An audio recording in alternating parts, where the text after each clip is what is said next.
Autoline Daily is brought to you by Bridgestone, your journey, our passion, and by Dow Automotive Systems, improving durability and increasing design flexibility with Betamate structural adhesives at dowbetamate.com.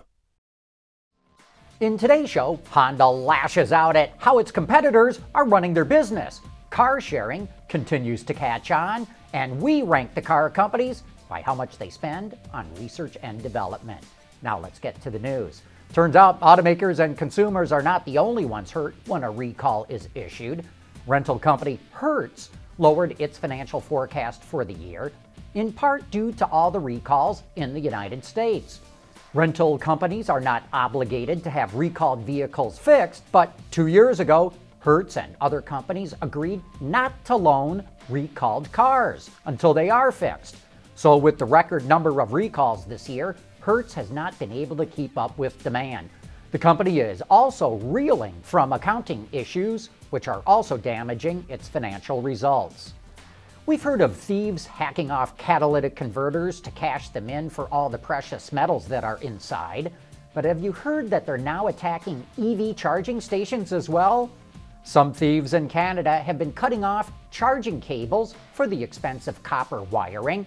And we're willing to bet that we're going to hear more about this. Maybe North America will have to adopt what Europe does. Over there, EV drivers have to carry around their own charging cable because the stations do not have them permanently attached.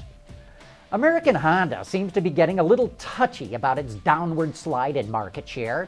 Last year, the company lost 1/10 of a point, and this year, it's down 5/10 despite a rip-roaring market.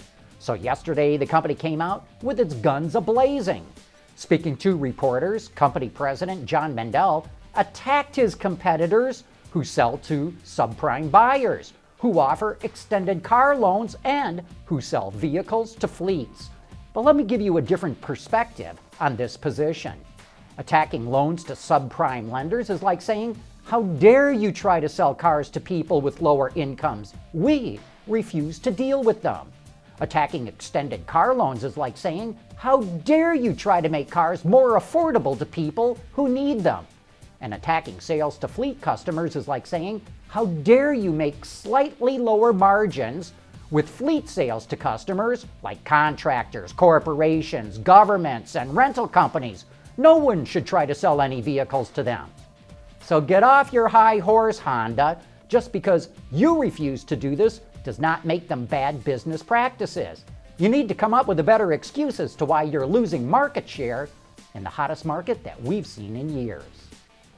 We keep reporting on how car sharing is becoming more popular, and now BMW's car sharing venture, Drive Now, is reporting a dramatic rise in memberships, up by more than 85,000 customers since the end of last year.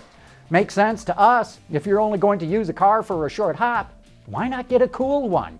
Better to be seen driving a BMW than a Mitsubishi. Drive Now operates in Germany as well as San Francisco. Its fleet includes Minis, the 1 Series, the X1 CUV, and BMW offers owners access to a fleet of Active E cars for longer trips. And by the way, you can even rent these cars by the minute. To succeed in the car business, you better be constantly coming out with new product. So which car companies are spending the most money to come out with the most new cars? That is coming up next.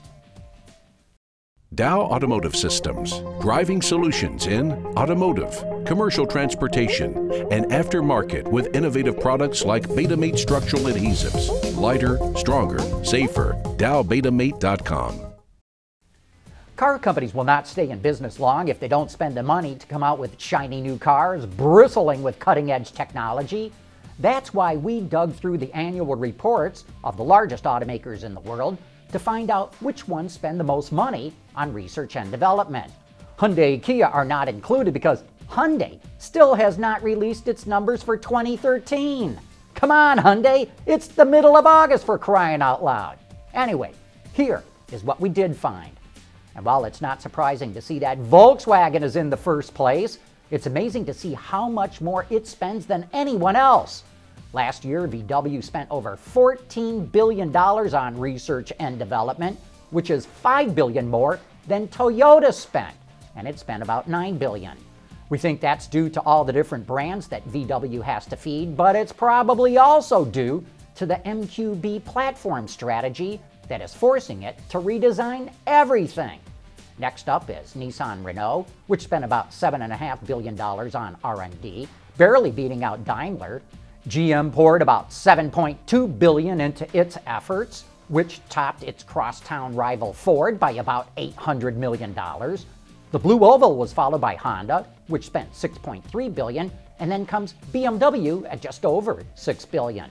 Rounding out the top 10 are Fiat Chrysler and Peugeot Citroën. But those are just the raw numbers of dollars being spent. Bigger companies have more money to spend than smaller ones. So let's take a look at R&D spending as a percentage of total revenue. That's more of an apples to apples comparison. So despite being near the bottom of the previous list, BMW jumps to the top with R&D accounting for 5.8% of its total revenue. Honda improves to the second spot at 5.4%. VW is next at 5.2%, and then there's a tie between Nissan Renault, Daimler, and General Motors. Ford follows those automakers at 4.4%, and Fiat Chrysler is once again towards the bottom at 3.9%. Despite outspending every automaker not named Volkswagen, Toyota's R&D expenditures are not that big of a percentage of its total revenue, which is very surprising to see. But we think Toyota is getting a lot of bang for its bucks. And once again, Peugeot Citroën is dead last, and we expect it to drop further. Carlos Tavares, the new CEO, is slashing spending to try and make the company more profitable. We think this is a very telling comparison and helps you become better informed about what's going on in the global automotive industry. Talk about being better informed. Don't miss Autoline After Hours. Every week we bring you some of the best insider discussions in the business. And that wraps up today's report. Thanks for watching. We'll see you tomorrow.